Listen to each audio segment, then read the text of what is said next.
Say good morning. This is Bianca's litter, 5 weeks old. This is picking day. So I'm gonna get a video now. This is before their bath. I just brought them in here, letting them play around a little bit and get you a video so you know what's going on. So I'm gonna do their 5-week video here before they get a bath. Then I'm gonna get them all nice and fluffy. And then I'll do another video and take their 5-week pictures. So then y'all can study them today and then just get your pics in. The first pic then could be in, say, tomorrow, because I like to give everybody, you know, a good 24 hours to study and pick their whichever puppy they want. So they're all just out playing around this morning. Look at, is that the bell? Are you learning the bell? So, they're just, yeah, jogging around. They're just all having a good old time.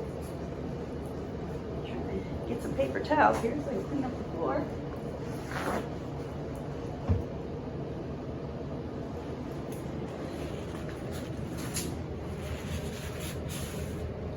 That's one of the toys they go home with. That's their large stuffed animal. It looks like a golden doodle.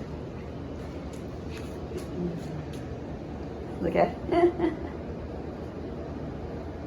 Attack that, huh? Look at this one. Wait. Hi. Oh, look, you backed into my legs. And then this one's just sitting there for attention. Oh, here comes a little girl. Oh, who's dragging that big animal off, huh? There's a sweet. Hi. Are you, oh, what? It's a foot? My foot. Look at these two. That's a big boy right there. He's a big boy. See how they all come in to check me out? Oh, you guys begging for some attention. So I know this little girl is. She loves her belly rubs. Oh, look at this. Oh, look at him. He's so cute. You sneaking up? Oh, that goes body too, huh? Okay. I wake you guys up from your nap or your break. Get you out of bed, I guess I should say. Everybody gotta go potty. So that is what they do the rest of their life. As soon as they wake up in the morning, they need to go to the bathroom, and that's why I say you get them out of their crate and take them directly outside. Do not allow their paws to hit the floor or they go to the bathroom. So very important to teach the kids that. You can't just get the puppy out of the crate in the morning and play. No, it has to go directly outside. Or as I told my kids, then you'll be cleaning up the pee on the floor. You know, and that usually convinced them to just let the puppy in the crate in the morning until, well, I wouldn't say usually, that did convince my kids. They just left the dogs in the crate in the morning, the puppies, until I got out of bed to let them outside. So they would get up and do their own thing and wait for me to get up to take the puppies outside.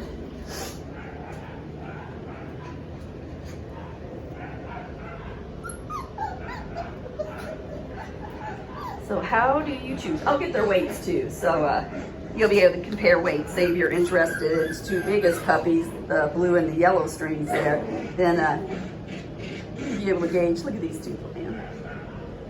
They're just having fun playing. They all have the same coat. I mean, if I was saying the one that would be the curliest would be this little one with the hunter ribbon right there. I'll go over some names real quick here. Hi, you guys. So how do you pick? You know, we work with these puppies from 3 days on, and because you want them to all be like this. They want to be able to play, they're investigating the area, they're active, they're going after toys, they're coming back to me for human attention. So their people pleasers are ready. As normal, the two biggest are the two like calmest, laziest puppies. That's normal. They've never had to fight for their food. You know, life has came to them. And then the smaller ones usually end up being more adventurous because they actually had to work for their food. And then the little girl, she knows no fear, that's for sure. So probably the bravest are the red and orange boys, and the girl, I mean, they have no fear because they had to go fight for their food. And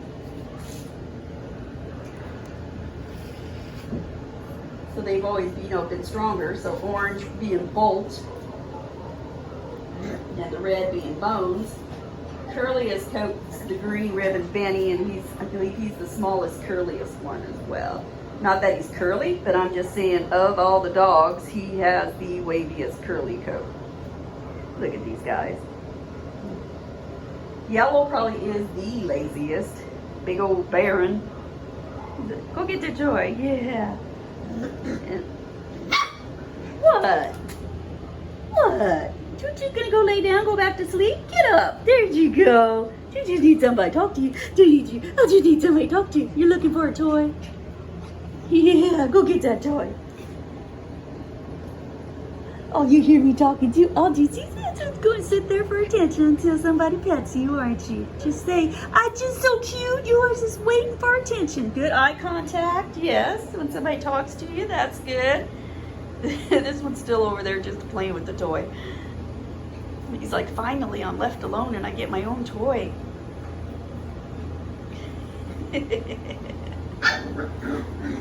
It's adorable. Are you just having a blast? That's the yellow ribbon one. And then the blue one goes after him. Aww. Good. See, I'm lazy, but I'm not too lazy. They still want, they'll go outside, they'll run and play, and then it's like the perfect mix of go outside, play, run with the kids, go for a walk, and then they want to come back inside and chill out and lay there. Yeah, see, I can get going. There's a little girl there now with that big stuffed animal. Look at this one. He's already crashing by my feet. Get that human interaction. You just want some loving. What I call the little check-ins, and they'll do that for life. I mean, I sneeze, and Buffy has to come check on me yet. She says, are you okay? You sneezed. Yeah, that's what one of my adult dogs does. That's 6 years old. Even in the middle of the night, probably 2-3 times a night.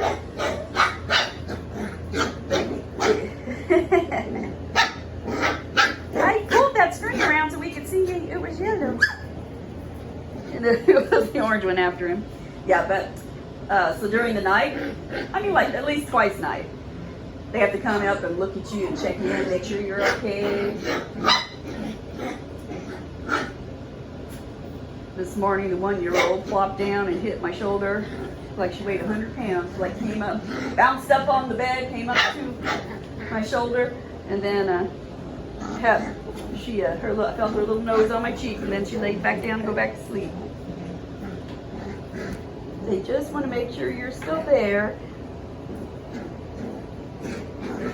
And that's why the first couple of nights when you're home with them, the biggest thing is going to be that they don't have their puppy mates to sleep next to, and they've lost their litter mates a little more. That they're sad. They lost their litter mates. They're confused. They're now by themselves. So to make them feel more comfortable and sleep better, first take away food and water at 6 o'clock at night so they can sleep better on an empty bladder and longer. Second, the key to you getting some sleep is to put the crate where the puppy can see you. The closer to you, the better. So if you can put it on your nightstand, you have a big bed and you have a little crate, and you can just put it on your bed so you're sleeping next to them. Because that's the biggest fear that night. They're going to be left all alone again, and that's what makes them cry. So if the crate's next to you to where you can just put your fingers in the crate and they can feel the warmth of your fingers, then they'll be a lot more secure and happy, and everybody can get a good night's sleep. So maybe you have that child that says, I want the puppy to sleep with me. Well, you could put the crate in the bed with the child. That would make everybody happy. The child is sleeping with the puppy, but it's in the crate. I like to leave the dogs in the crates at night, or the puppies rather, until they're about 7 months old. That's when it's kind of the golden age. You can tell the kids the puppy can sleep with you after it's fully trained, and that's 7 months old, at least. And that's when you're going to be able to trust the puppy that it can, you know, roam through the house freely, not get into trouble, you know, and they're completely trained. Usually about 7-8 months is when somebody's ready to come back for their second puppy. 7 months to a year is usually when people say, oh, I'm ready for another puppy now. When they've gotten completely over that puppy stage, which is only about, you know, you're taking them 2 months old, so by 5 months, they're all settled in. 7 months old, they're as tall as they're going to get, and then they just usually pack on a few more pounds with muscle and fat.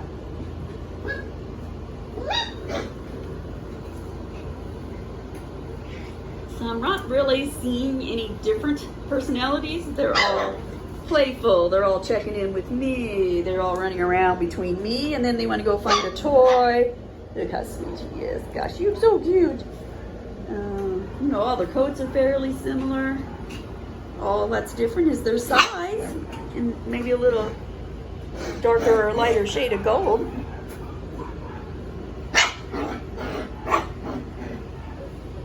Listen to them play. They are, you guys are adorable. Yeah, little girl. You're tackling my leg for attention. Is that the little, yeah, that's a little yellow ribbon again. Here's a little orange one, green, blue. Oh, so you're joining in. What you crying about back there? Oh, you're wanting some attention too, little red ribbon boy.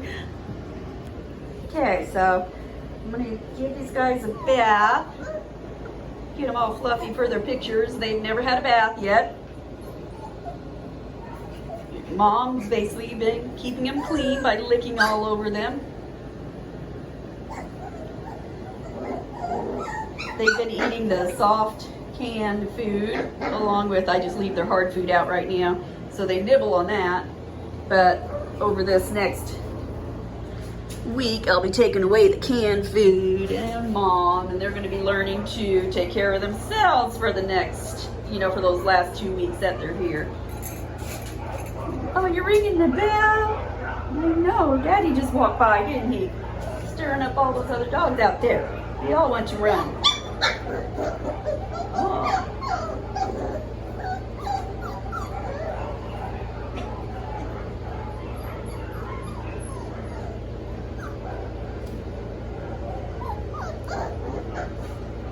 My new vet vitamin supply came in up there, and I go through about that in a month here because all my dogs get them. I'll say 2 months.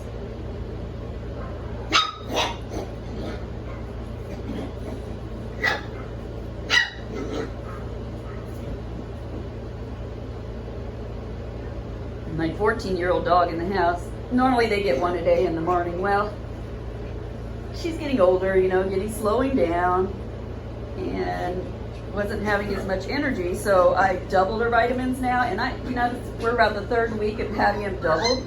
First thing, her fur is coming in darker around her nose. She doesn't even have gray fur yet, and she's 14, but she's getting more playful.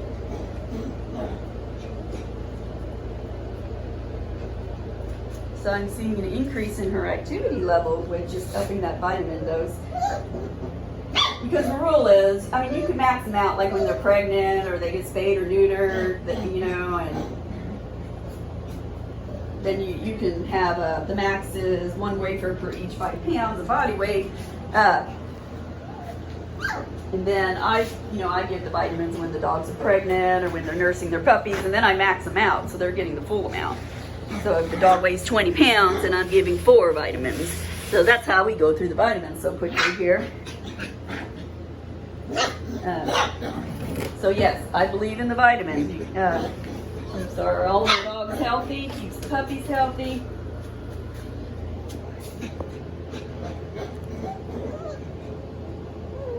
Yeah, and into old age, I mean, I'm still giving them.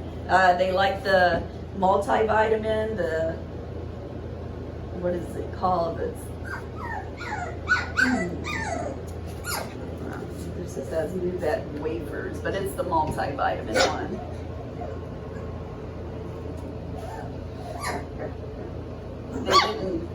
They do make like a glucosamine one that for joints specifically, But the only thing about that one, and that's the new one here, yeah, the new vet joint. They make that, but it almost needs to be for like a lab or a golden retriever, a 50+ pound dog, because it's a harder wafer to chew. So my 14-year-old dog doesn't want to chew a hard wafer. She wants the soft multivitamin from New Vet because it's easier just to chew up for her. Now, so you're going to be breaking these wafers into 6 to 8 pieces when they're puppies, just because their jaws are not that strong yet. And we start them out on this the Eukanuba food, and it's the puppy. And I go to small breed to start all my puppies out with because it's tiny little chunks, and you can see how small they are. So that'll be about the size you're breaking those New Vet wafers into when they're puppies. But I start them out on that small breed formula because it's easy for the puppies to eat these little tiny morsels. Now for these size pups, say in another month or two, their jaws are going to be stronger, and you'll be able to switch over. I believe it's an all breed formula, but they're both chicken based, so you don't have to do that half and half switch over. It's just the size of the morsels that is different.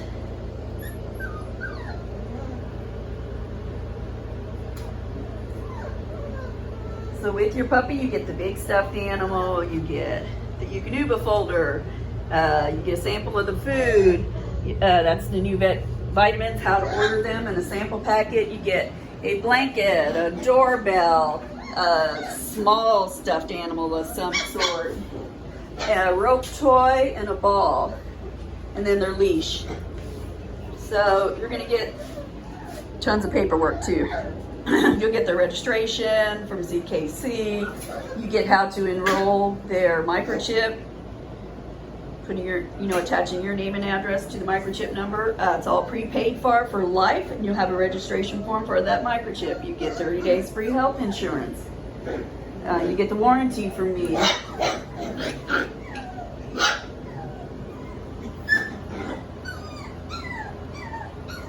Yeah, and then some other helpful hints too. I will be sending you the welcome letter here too shortly, that probably next week. And then a reminder invoice, just so you know your total, that you can pay through the invoice with a credit card. I do have a credit card machine. I just recently got a new one. It picks up Wi-Fi 100 times better than my old one, where I had to walk around my front yard till I found a good Wi-Fi spot. And most of the time I had to go in my house.